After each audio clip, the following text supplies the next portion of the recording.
Ketika pria tampan anak pemilik perusahaan terpesona oleh kecantikan seorang karyawan, cinta keduanya pun mulai bersemi meski saling ragu untuk mengungkapkannya. Suatu ketika Kwon dan Sarang memandu Pangeran Samir yang akan berwisata ke istana kerajaan. Kwon dan Sarang kemudian menjalani prosesi pernikahan palsu di tempat tersebut. Kwon bahagia karena membayangkan jika hal ini terjadi dalam dunia nyata. Rupanya 1 jam sebelumnya, Kwon menemui Pangeran Samir yang sedang memilih kostum.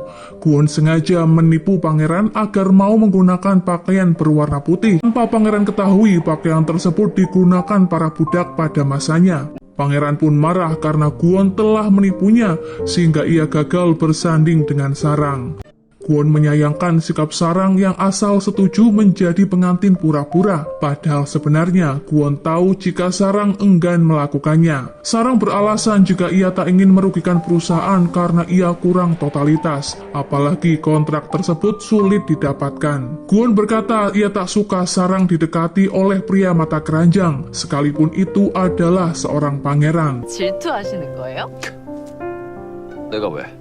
Sarang mulai melihat rasa cemburu di wajah Kwon, sekalipun Kwon menyebut jika cemburu hanya dirasakan oleh pria picik yang tidak memiliki percaya diri. 나랑 상당히 거리가 좀 멀지. Kwon berjanji mulai saat ini akan melindungi Sarang dan menjadi kuat untuk mewujudkan tekadnya.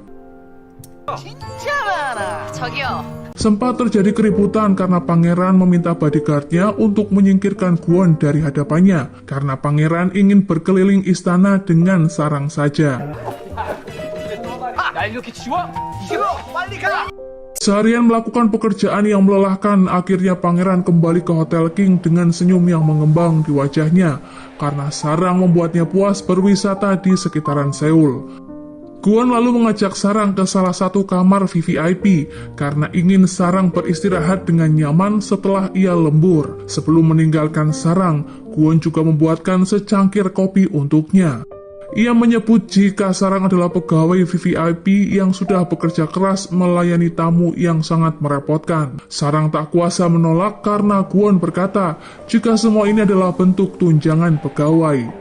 Alih-alih memesan layanan makanan dari hotel, Sarang justru mengajak Kwon ke sebuah tempat sekedar untuk makan mie instan. Tak hanya mie yang ternyata sangat enak, Kwon juga menikmati suasana di dekat Sungai Han yang begitu romantis dengan gemerlap lampu di malam hari. 대신 마음도 참. Keesokan harinya Sarang terbangun dengan wajah yang masih lesu. Kwon berniat membangunkan dan menyapa Sarang lebih awal karena tak tahu jika hari ini Sarang masuk shift sore. Hampir saja keberadaan Sarang diketahui oleh manajer Sumi yang tiba-tiba datang untuk menemui Kwon. Ternyata Kwon memang mereservasi kamar tersebut atas namanya sendiri.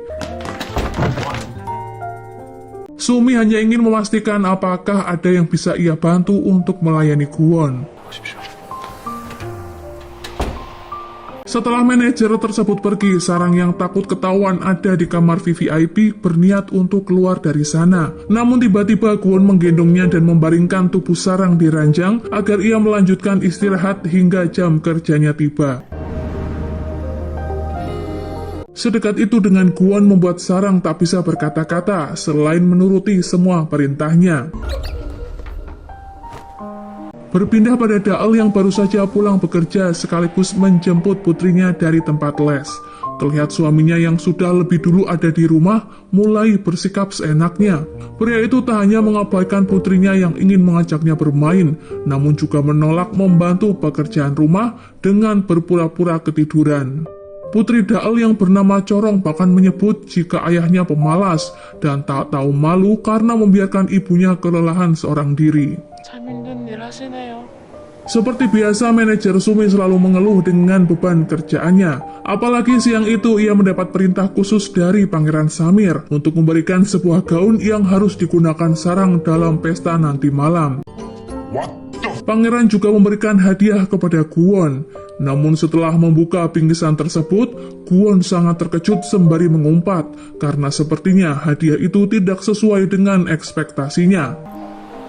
왕자님께서 보내셨습니다. Entah mengapa Pangeran Samir sangat terobsesi dengan Sarang, sehingga ia menyiapkan gaun cantik nan elegan yang seketika menyulap Sarang bagaikan seorang putri. Pangeran bahkan menyewa satu resto King Glen hanya untuk pesta privat bersama Sarang, lalu mendekornya dengan bunga berwarna pink. Saat memberi kode jika pesta bisa dimulai, betapa terkejutnya Sarang melihat Gwon keluar dari ruangan servis menggunakan pakaian waiters. Sesuai kontrak perjanjian, Gwon tak bisa menolak permintaan pangeran selama ia menginap di King Hotel, sehingga Gwon rela jika ia harus melayani pangeran untuk menuangkan segelas minuman.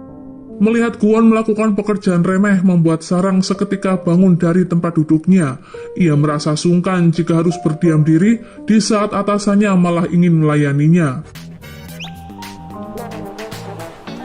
Bagi Gwon, semua itu tak memberatkannya, asalkan ia bisa selalu dekat dan mengawasi Sarang dari rayuan Pangeran Samir. Sengaja Gwon menuangkan banyak minuman pada gelas pangeran karena ia merasa kesal. 먹고 죽으라는 거야? 알아서 생각하십시오. Tak diduga, malam itu pangeran ternyata ingin melamar Sarang dengan menyiapkan cincin bertahta berlian. Ia menyebut Sarang lebih cocok berada di dalam keluarga kerajaan ketimbang bekerja di hotel. Melihat pangeran sedang berlutut menyatakan cinta pada Sarang membuat Gwon semakin muak. Ia mengambil cincin tersebut sembari berkata jika Sarang adalah pegawai terbaiknya sehingga tak semudah itu dipinang. 반대를 해. 안 돼! 절대 안 돼. 뭐야? Ia berniat membawa Sarang keluar dari ruangan karena menganggap acara pesta cukup sampai di sini saja. 반지 주세요. Namun tiba-tiba Sarang meminta agar Gwon mengembalikan cincin tersebut kepadanya. Dengan tutur kata yang sopan, Sarang menolak lamaran pangeran agar pria itu tidak tersinggung. Sarang mengagumi cincin yang pangeran siapkan dan akan mengenang momen tersebut seumur hidupnya. Baginya, pangeran adalah tamu teristimewa yang pernah ia layani di King Hotel. Sarang akan menantikan kedatangan pangeran di waktu yang akan datang. 사적인 분을 손님으로 마음만 감사히 받겠습니다. Meski sedikit kecewa, namun pangeran tak bisa memaksa kehendaknya kepada Sarang. Mengingat ini adalah malam terakhir pangeran di Korea, Sarang berusaha mencairkan suasana yang mulai tegang antara pangeran dan Gwon. 다 같이 즐겁게 먹어요. Ia kemudian mengajak keduanya untuk makan satu meja. Malam itu pun mereka bertiga bersulang dan terlihat semakin akrab. 지금 되게 많아. Keesokan harinya Gwon dan Sarang mengantar kepergian pangeran di depan lobi. Meski diwarnai dengan perselisihan, namun tetap saja Pangeran Samir menganggap Gwon sebagai teman dan berjanji akan datang di lain waktu. 얼른 가. 늦었어. Sarang lega karena pada akhirnya Gwon bisa melakukan tugasnya dengan baik dengan sedikit menahan egonya. 어떻게 괜찮았어? 왜 그러셨어요? Sementara Yonghwa terlihat sedang bekerja di atas pesawat. Saat akan mendarat di Bandara Incheon, Yonghwa sibuk membagikan barang bawaan penumpang. Karena terburu-buru, ia kehilangan keseimbangan hingga terjatuh saat pesawat sedikit mengalami guncangan. Pinggangnya pun terkilir sehingga Roun terpaksa mengantarkannya pulang. Sarang yakin jika pria karismatik itu menyukai Yonghwa, dilihat dari tatapan dan perhatian yang ia berikan. 찜질 좀 부탁드려도 되겠습니까? Saat membantu menempelkan koyo di pinggang Yonghwa, Sarang menyarankan agar Yonghwa jangan sampai mengorbankan kesehatan demi naik jabatan. Yonghwa berkata jika sekeras dan serajin apapun ia berusaha, sepertinya ia akan selalu terbelakang dari teman-temannya. 순진이 뭐라고 이렇게 먹을래? Ia kemudian teringat seorang teman satu angkatan yang sudah lebih dulu naik jabatan. Ternyata kebanyakan dari mereka menggunakan cara yang licik untuk naik jabatan, termasuk membawa brosur kemanapun pergi dan mengirim produk langsung ke tangan pelanggan. Baginya dalam bekerja tak perlu sesuai prosedur, yang penting kantor tidak mengetahuinya, karena setiap pekerjaan pasti selalu beresiko. Itulah alasan mengapa Yonghwa belum juga naik jabatan, karena ia terlalu taat akan aturan, padahal di luaran persaingan akan semakin sengit. 너는 그게 문제야. Keesokan harinya Yonghwa mengajak kedua sahabatnya ke sebuah tempat spa, di mana para ibu-ibu beruang biasanya berkumpul. Ketiganya sengaja berakting untuk memasarkan produk kecantikan yang hanya dijual di atas kabin pesawat. Mendengar perbincangan Hyunghwa dan teman-temannya tentang sebuah krim penghilang kerutan wajah, akhirnya beberapa pelanggan spa tertarik untuk mencoba, dan pada akhirnya krim Hyunghwa banyak yang terjual. Kembali pada Kwon yang bersiap menghadiri rapat dengan sang ayah. Sebelumnya, Sang Sik berkata, jika baru saja ada bagian HRD yang bertanya, siapakah pegawai yang pernah Kwon cari. Mereka merasa penasaran, karena menurutnya semua data pegawai sudah terupdate dalam server, namun Kwon tak kunjung menemukannya. Sang Sik berkata jika seseorang yang Kwon cari sepertinya bukanlah orang penting, karena datanya saja sudah dihapus dari perusahaan. Dalam rapat bersama Tuan Gu dan Nyonya Hwaran, mereka membahas mengenai peringatan 100 tahun berdirinya Hotel King yang akan digelar secara besar-besaran.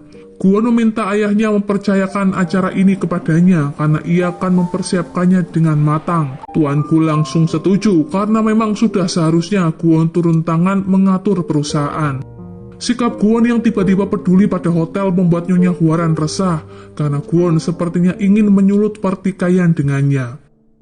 Kwon ternyata memiliki alasan tersendiri mengapa Nyonya Hwaran tak layak menjadi pewaris perusahaan, karena selama ini wanita itu semena-mena terhadap karyawan dan seringkali tak adil. Nyonya Hwaran akan melihat sendiri sejauh mana Kwon bisa melawannya. 내가 Berkali-kali menunda pernyataan cinta pada Sarang rupanya membuat perasaan Kwon semakin tak karuan. Ia bahkan sempat bermimpi buruk jikalau Sarang direbut oleh Pangeran Samir dan membawanya ke Arab. Ia kemudian menelpon Sarang yang saat itu masih berada di tempat spa. Kwon lalu menyusulnya ke tempat tersebut karena menurutnya pernyataan cinta sudah tak bisa ditunda lagi. 다음에 봬요. 내가 그리로 갈게. Ternyata tempat spa yang didatangi Sarang berbeda jauh dengan spa yang ada di pikiran Kwon. Di sana banyak orang yang datang berkunjung hingga Kwon tak bisa leluasa berbicara dengan Sarang. Belum lagi Hyunghwa dan Dael yang mengajak Kwon bergabung untuk makan telur panggang. 애들한테 잡히면 골치 아파. 어머, 웬일이에요? 아, Sebenarnya Sarang sudah memohon agar Kwon segera menghindar karena urusan bisa jadi lebih panjang jika berbincang dengan kedua sahabatnya itu. Terlalu sering makan menu mewah membuat Kwon justru sama sekali tak pernah makan telur panggang yang biasa dijual di tempat spa. 맛있네. 어떻게 살았길래 이런 거 한번 못 먹어? Melihat ketampanan Kwon, Hyunghwa dan Dael saling pandang seolah sedang merencanakan sesuatu. Benar saja, keduanya berniat meminta bantuan Kwon untuk berakting dalam misi penjualan produk. Kwon tak keberatan melakukan hal tersebut karena ia hanya perlu menghafal beberapa dialog saja. Berkat bantuan Kwon, produk Hyunghwa dan Dael semakin banyak yang terjual. Meskipun sebenarnya, Kwon tahu jika penjualan tersebut terbilang ilegal. Sarang yang baru mengetahui hal tersebut sedikit kecewa karena kedua temannya telah berbohong. Namun apa daya, Hyunghwa tak memiliki cara lain karena ia selalu ditekan oleh atasan. 우리 불법 아니잖아. Ia menyarankan agar penjualan ilegal cukup sampai di sini. Apalagi ternyata Hyunghwa jugalah yang membayar diskon para pembeli.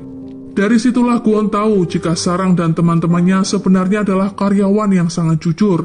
Namun karena desakan atasan baru-baru ini membuat mereka tak memiliki jalan lain. Kwon berkata jika ia akan selalu mengingat kejujuran mereka. Namun bagi Hyunghwa dan Dael, percuma saja Kwon mengingatnya karena Kwon hanyalah karyawan biasa yang tak memiliki pengaruh apapun. 드릴게요.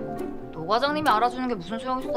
Agar suasana semakin akrab, Dael dan Hyunghwa mengajak Kwon bermain game di saat Sarang sedang menggunakan kursi pijat. Dael bertanya, sejauh apakah hubungan Kwon dengan Sarang? Saat itu Kwon masih ragu untuk mengaku jika ia menyukai Sarang. Mendengar hal tersebut, Hyunghwa berkata jika memang Kwon tak memiliki perasaan terhadap Sarang, maka ia akan mendukung Sarang untuk menjalin hubungan dengan Pangeran Arab. Kwon sangat cemburu saat mendengar cerita jika semalam Pangeran menelpon Sarang dan menawari mereka tiket liburan ke Dubai. 형아 씨까지 두 분 다 그러셨죠? 잠시만요. Menyadari gelagat Kwon, Dael dan Hyunghwa menyuruhnya agar segera menyatakan perasaan kepada Sarang jika ia tak mau kehilangan gadis itu. 그럼 우리 노 과장님 제끼고 아라 왕자로 Tak terima jika dibandingkan dengan Pangeran Samir, Kwon akhirnya mengajak Sarang kencan di sebuah tempat yang sudah ia siapkan. Beberapa hari kemudian Sarang berdandan cantik menuju sebuah restoran yang sengaja Kwon dekor hanya untuk Sarang. Tak hanya mempersiapkan tempat yang romantis, Kwon sebelumnya mengikuti kursus memasak dari seorang chef agar ia bisa menyiapkan hidangan dengan tangannya sendiri. Tak ada satupun pelayan di sana karena Kwonlah yang akan melayani Sarang dengan berbagai menu andalannya. 후원입니다. 요리도 할 줄 아세요? Hidangan pembuka pun Sarang santap dan begitu meleleh di mulutnya. Terlihat Kwon fokus berusaha keras untuk memasak karena ia tak ingin mengecewakan Sarang. Sebelum membicarakan hal yang selama ini ia tunda, Kwon mengajak Sarang untuk menikmati makan malam. Sarang tak menyangka Kwon bisa meracik minuman keras yang belum pernah Sarang coba karena terbuat dari bahan yang istimewa. Berniat melakukan atraksi saat memanggang daging, namun hal tersebut justru membuat Sarang terkejut karena menyemburkan kobaran api. Tiba-tiba lampu padam disertai keluarnya air dari atap restoran, akibat alarm penanda kebakaran yang menyala. Seisi ruangan pun menjadi basah termasuk pakaian Sarang dan Kwon. Momen syahdu itu pun Kwon manfaatkan untuk memeluk Sarang lalu menciumnya. Sarang sendiri tak menolak perlakuan tersebut karena ia memang menyukai Kwon. Nantikan video selanjutnya ya guys. Buat kalian yang suka, jangan lupa untuk di like, komen, dan subscribe.